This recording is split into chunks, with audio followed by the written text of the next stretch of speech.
Hello, everyone. The last video got interrupted, so we'll just make this a two-parter. Don't worry about it. This one is mostly just going to be addendums. Alright. Main characters: Indiana Jones, Henry Jones, Elsa's coordinator, Salah. I know it's not Schwarzenegger, but it's pretty fucking close. Walter Donovan, Colonel Vogel, Grail Knight. The movie opens with Walter Donovan asking Indiana to find the Grail. He mentions that his father, Henry, was asked before him, but has since disappeared. John departs to Venice. There he meets Elsa. Together they discover the hidden knight's tomb that refers them to Alexandria. Elsa and Indiana manage to rescue Indy's father at Castle Brunwald, only to be captured by Colonel Vogel. Elsa reveals herself to be a traitor. Indiana and Henry escape. Then, after meeting up with Salah, fight against Nazi forces, defeating Colonel Vogel. And on their way to Alexandria at the Grail Temple, Donovan reveals himself to have been a traitor and shoots Indy's father, forcing Indy to confront the three trials to save him. Once Indy passes these trials, Elsa and Donovan follow him. Confronted by the Grail Knight, Indy is told that he must select the right Grail and that the Grail cannot leave the temple. Donovan appears, and Elsa guides him into choosing the wrong Grail, resulting in his death. Indy selects the right Grail and uses it to heal his father. Elsa attempts to leave the temple with the Grail, resulting in the temple collapse and her death. Indy, his father, and Salah all ride into the sunset.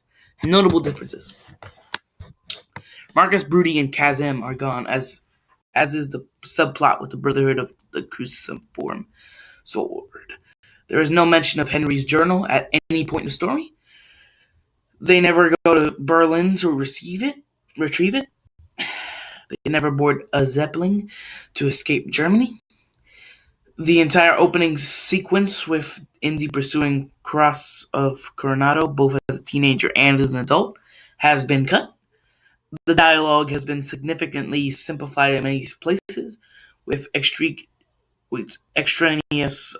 dialogue mostly removed. Time 85 minutes.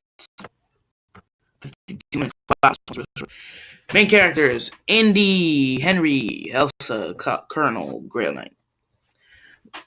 The movie opens up with Indiana meeting Elsa in Venice, where they discover the hidden knight's tomb and learn that the Grail is in Alexandria. They decide to save Indy's father at Castle Brunwald, but Elsa betrays them to Colonel Vogel. They flee to Alexandria, where Indy reaches the temple. Colonel Vogel takes the place of Walter Donovan, shooting Indy's father. Then, following him into the Grail room and being guarded by Elsa into choosing the wrong Grail. Elsa once again attempts to leave the temple with the Grail, resulting in a collapse. The movie ends with Indy and his father riding off into the sunset. Notable differences: Walter Donovan and Salah are gone, along with the tank battle, the three trials, not two trials, and the name of God has been cut. The name of God has been 17 minutes. Jesus, how was this longer? 17.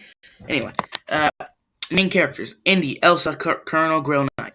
The movie opens with Indiana meeting Elsa in Venice, where he tells her he knows the Grail's location, Alexandria. Colonel Vogel suddenly steps out of Elsa's closet, revealing Elsa as a traitor. Indiana escapes, fleeing to Alexandria. There, he's confronted by Elsa and Vogel again. Vogel shoots Elsa, forcing Indy to retrieve the Grail. Indy retrieves two Grails, giving the wrong one to Vogel, leading to Vogel's death. Indy uses the real Grail to restore Elsa's life. Elsa attempts to leave with the Grail. The temple collapses and she dies. The movie ends with Indiana riding off into the sunset alone. Notable differences: Henry Jones is gone. There is only one trial, leap of faith, and the ending has much more somber tone at the end, with Indiana saying nothing after Elsa's death. Wow, that's awkward. Liberation 4. Indy, Elsa, Grail Knight. The movie opens with Indiana meeting Elsa in Venice, where he tells her he knows the Grail's location. They leave for Alexandria, where Indy and Elsa enter the temple and retrieve the Grail from the Grail Knight. Elsa attempts to leave with the Grail, causing collapse, leading to her death. Indiana rides alone into the sunset. Colonel Vogel is gone. There is no trials, only one Grail in the final room. The Grail Knight only has one line, and he warns that they cannot leave the temple with the Grail. Indy, Grail Knight, those are the main characters. Summary: the movie opens with Indiana Jones entering the Temple of Alexandria. He encounters the Grail Knight, who informs him the Grail cannot be taken from the temple. Indiana thanks the Grail Knight for telling him this, and then rides off into sunset. Elsa's gone. Indy only has two lines: "I'm here for the Grail, and thank you for telling me about the Grail." The Grail Knight has one: the Grail cannot leave this temple. 1 minute. Less than 1 minute. The main character is Indy. The movie opens with Indiana riding on a horse in the desert, reading from the book he reads. The Holy Grail cannot be removed from the temple in Alexandria. He closes the book and looks at the temple in front of him. Not Salmon, then turns around and rides into the sunset. Indiana Jones is the main character. Summary: movie opens and ends with Indiana riding into sunset. Less than 15 seconds. Jeez. Main character is none. The movie consists of a black screen with a soft button now. Sound. Runtime 3 seconds. Test 3. Alliteration's pretty good. Description: a plain text file containing the entirety of Samuel Beckett's tragic comedy, Waiting for Godot. Answer characters. We are waiting for Godot. Godot is not a riff. So waiting. Bzz. A file containing the entirety of B movie, anime films by DreamWorks Animation. Researcher Zhao Zing was tasked to watch the entire alliteration to provide a summary of the notable differences. They're really gonna make me read the B movies? Fuck. Okay. Notable differences, none. Yeah. Barry B. Beeson, Vanessa Bloom, Ken Pellin. Barry Beeson of B is a non-professor who just graduated college, spurning the job assigned to him by B. Pizzaggi. He goes into bond, blah, blah, blah, blah. It's a B movie. Wow. Let me just cool off real quick. Barry Beeson works with the pollen jocks to gather pollen for Vanessa, who is now a human-sized bee. Ken, still a human, is in a relationship with Vanessa. Becomes jealous of the attention Barry receives for being so good at fetching pollen. Ken attacks Barry, but Barry and the pollen jocks swarm him and sting him to death. They all die afterward, but a new group of bees with identical faces and names quickly arrive to take their place. Vanessa appears alright with this. She shows the new Barry the same attention she gave the dead Barry.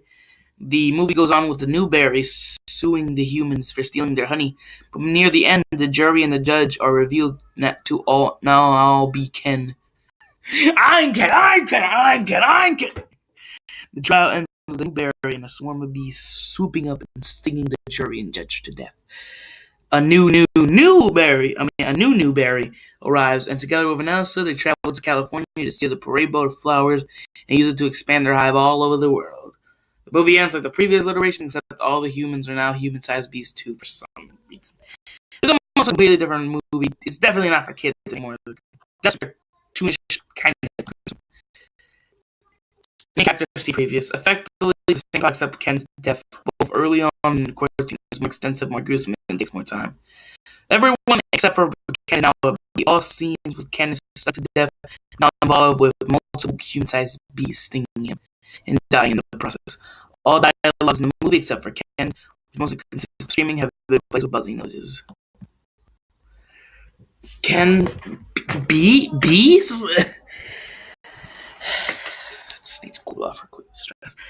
The movie consists of an above-view image of Ken writhing in an ocean of bees.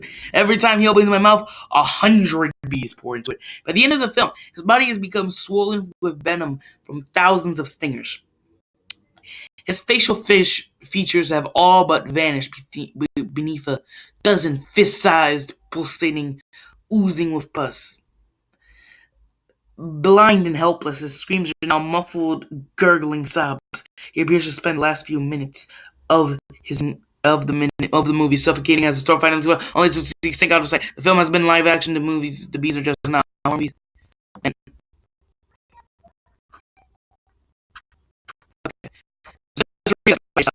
I can't do this right now. But basically, this just like describes what happens if you give them anything with bees. See you guys later. I love you.